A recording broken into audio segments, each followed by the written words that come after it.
அனைவருக்கும் ஹரிஹர சர்மாவின் பணிவான நமஸ்காரங்கள். நாம் ஒவ்வொரு தலைப்புலையும் பார்த்துக்கிட்டு வந்துட்டுருக்குறோம். இப்போ பார்க்க போகிற தலைப்பு ஒரு வித்தியாசமான தலைப்பு. அது என்ன சாமி வித்தியாசமான தலைப்பு? செவ்வாதோஷமும் திருமண தடையும் தாமதமும். அது என்ன சாமி செவ்வாதோஷம்? செவ்வாதோஷம் இருக்கிறதுனால திருமணம் தடையாகுது, தாமதம் ஆகுது அப்படின்றீங்களே. அப்படின்னாக்க ஃபஸ்ட்டு நம்ம செவ்வாதோஷம்னா என்னன்னு பார்ப்போமா? ஒரு சில பேருக்கு செவ்வாதோஷம்னா என்னன்னே தெரியாமல் செவ்வாதோஷம் இருந்தால் உயிர் போயிடும், செவ்வாதோஷம் உள்ளவங்க செவ்வாதோஷத்து பண்ண தான் கல்யாணம் பண்ணிக்கணும், செவ்வாதோஷம் இல்லாதவங்க செவ்வாதோஷம் இல்லாதவங்கள தான் கல்யாணம் பண்ணிக்கணும், அப்படி இல்லைன்னா மரணத்திற்கு ஒப்பான சம்பவங்கள் வந்துடும் அப்படின்னு பயமுறுத்துவாங்க. பயப்படவே வேண்டாம். செவ்வாதோஷம்னா பயப்படக்கூடிய அம்சம் எதுவும் இல்லை. என்ன சாமி எல்லாரும் பயமுறுத்துகிறாங்க, நீங்கள் மட்டும் ரிலாக்ஸாக இருங்கன்றீங்க. செவ்வாய் அப்படின்னா என்ன? இரத்தக்காரகன். ரத்தம் எதுக்கு? ஆணுக்கும் பெண்ணுக்கும் தாம்பத்தியம் வச்சுக்கக்கூடியது இரத்தக்காரகன். அப்போ செவ்வாதோஷம் இருக்கிறவங்களுக்கு தாம்பத்திய வாழ்க்கையில் ஈடுபாடு அதிகமாக இருக்கும். செவ்வாதோஷம் இல்லாதவங்களுக்கு தாம்பத்திய வாழ்க்கையில் ஈடுபாடு குறைவாக இருக்கும். நம்ம ஆரம்ப காலகட்டங்களில் என்ன சொல்லுவோம்? கல்யாணம் ஆன விட்டு ஆசை 60 நாள், மோகம் 30 நாள் அப்படிம்போம். அப்போ 90 நாள். சரி, 90 நாள் கழிச்சு தாம்பத்தியமே வச்சுக்க மாட்டாங்களா? அது கிடையாது. செவ்வாதோஷம் உள்ளவங்க அடிக்கடி தாம்பத்தியம் வச்சுக்கணும்பாங்க. செவ்வாதோஷம் இல்லாதவங்க ஆல்டர்னேட்டிவ் டேஸு, 2 நாளைக்கு ஒரு ட்ரிப்பு, 3 நாளைக்கு ஒரு ட்ரிப்பு, வாரத்துக்கு ஒரு ட்ரிப்பு.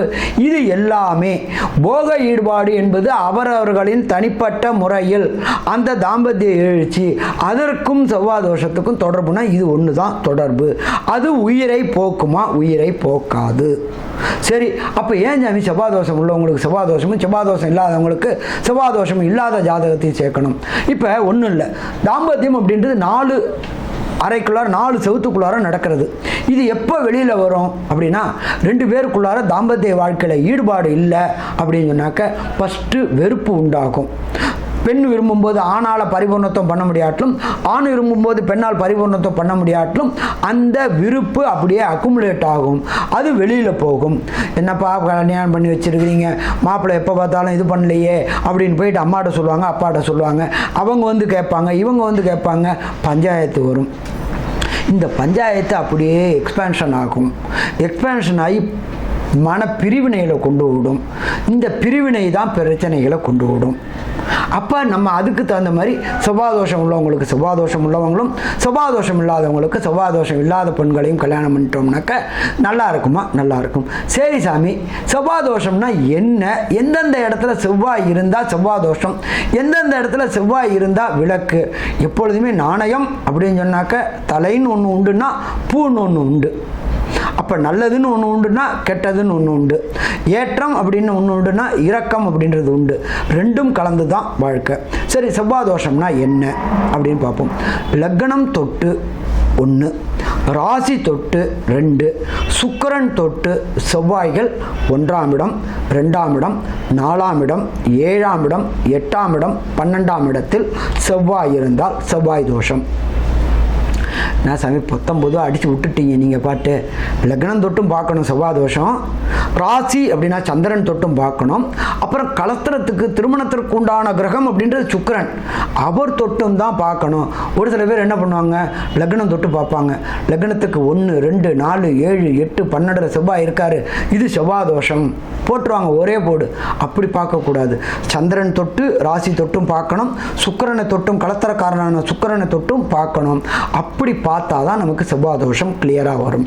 சரி சாமி, இப்போ செவ்வாதோஷம்னு சொல்லிட்டீங்க, லக்னம் ராசி சுக்கிரன் தொட்டு பார்த்துட்டீங்க. சரி சாமி, இதுக்கு ஏதாவது விதிவிலக்குன்னு ஏதாவது இருக்கா?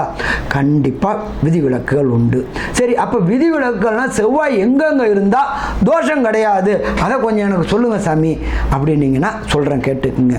செவ்வாயின் ஆட்சி வீடான மேஷம், அடுத்தது செவ்வாயோட இன்னொரு ஆட்சி வீடான விருச்சிகம். இது 2க்கும் செவ்வாய் தான் அதிபதி. அப்போ அங்கே செவ்வாய் இருந்து அதுவே லக்னமாக அமைந்தாலும், அதுவே சந்திரன் தொட்டு 1, 2, 4, 7, 8, 12ஆக இருந்தாலும், சுக்கிரன் தொட்டு 1, 2, 4, 7, 8, 12 இருந்தாலும் செவ்வாய் தோஷம் விலக்கு. உங்கள் வீட்டில் உங்களுக்கு பவரா, எனக்கு பவரா? அப்போ அவர் வீட்டில் அவருக்கு பவர். சரி, முடிஞ்சு போச்சு. ஓகே சாமி. அடுத்தது 2ஆவது இடம். செவ்வாய்க்கு உச்சம் கொடுத்த இடம் மகரம், நீச்சம் கொடுத்த இடம் கர்க்கடகம், அதாவது கடகம். கடகத்தில் செவ்வாய் நீச்ச நிலையை அடைகிறார், மகரத்தில் செவ்வாய் உச்ச நிலையை அடைகிறார்.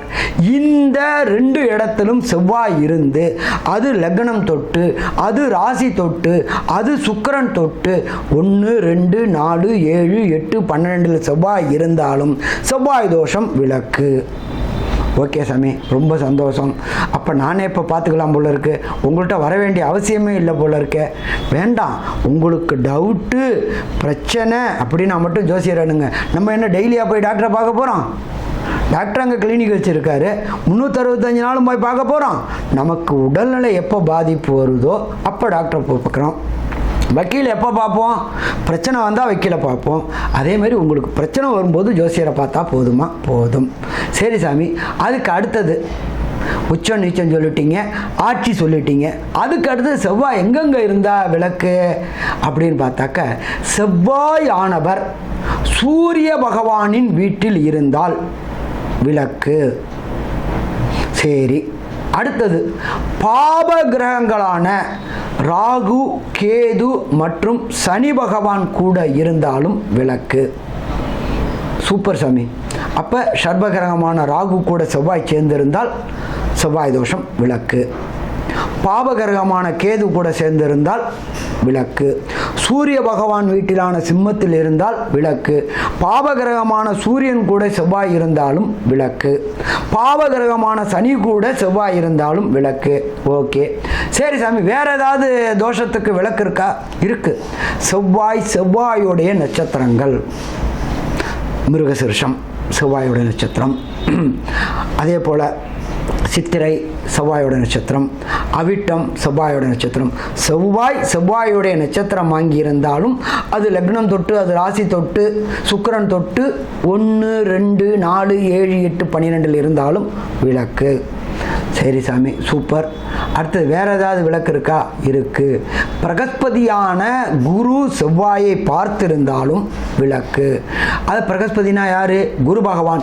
குரு பகவானால் பார்க்கப்பட்ட செவ்வாயாக இருந்து அது லக்னம் தொட்டு, ராசி தொட்டு மற்றும் சுக்கிரன் தொட்டு 1 2 4 7 8 12 இருந்தாலும் குருவால் செவ்வாய் பார்க்கப்பட்டிருந்தா அதுவும் விளக்கு.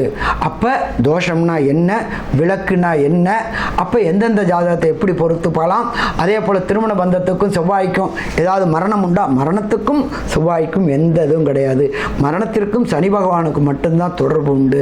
ஆயுள் காரகன் சனி பகவான். அவருடைய திசையோ அவருடைய புக்தியோ நடக்கும்போது தான் அதுக்கு இதுக்கு உண்டு. செவ்வாய் தோஷத்தினால் திருமணம் கால தாமதமோ தடையும் தாமதமும் ஆகுதுன்னா பக்கத்தில் உள்ள உங்களுடைய ஜோசியத்தை கேளுங்க. இது செவ்வாய் தோஷம் விளக்கில் வருதா, இது பார்க்கலாமா பண்ணலாமான்ற கேளுங்க. கண்டிப்பாக அதுக்கும் எளிய பரிகாரம் உண்டு. என்ன சாமி எதை சொன்னாலும் ஒரு பரிகாரம் சொல்லிடுறீங்களே சாமி? எப்பொழுதுமே நல்லா புரிஞ்சுங்க. லாபம் அப்படின்னா நஷ்டம், நல்லது அப்படின்னா கெட்டது, சரணாகதி. சரி சாமி, எந்த கிரகத்தில் சரணாகதி அடைஞ்சா? சிம்பிளான பரிகாரம் சொல்கிறேன். சீர்காழிக்கு பக்கத்தில் வைத்தீஸ்வரன் கோயில் அப்படின்ற ஒரு இடம் இருக்குது. அது நவகிரகங்களில் செவ்வாயுடைய தனி சன்னிதானம் கொண்ட கோயில். சரி, நான் அங்கே போய் என்ன சாமி செய்யணும்? ஒன்றும் பண்ண வேண்டாம், நேராக போங்க. ஃபஸ்ட்டு விநாயகர் ஒரு அர்ச்சனை, அடுத்தது எம்பெருமான் முருகப்பெருமான் ஒரு அர்ச்சனை, தாயாருக்கு ஒரு அர்ச்சனை, அடுத்தது ஈஸ்வரனுக்கு ஒரு அர்ச்சனை பண்ணி முடிச்சுட்டு அங்காரக பகவான் என்கின்ற செவ்வாய் பகவான் தனி சன்னிதானம் இருக்கும் குளத்துக்கு பக்கத்தில்.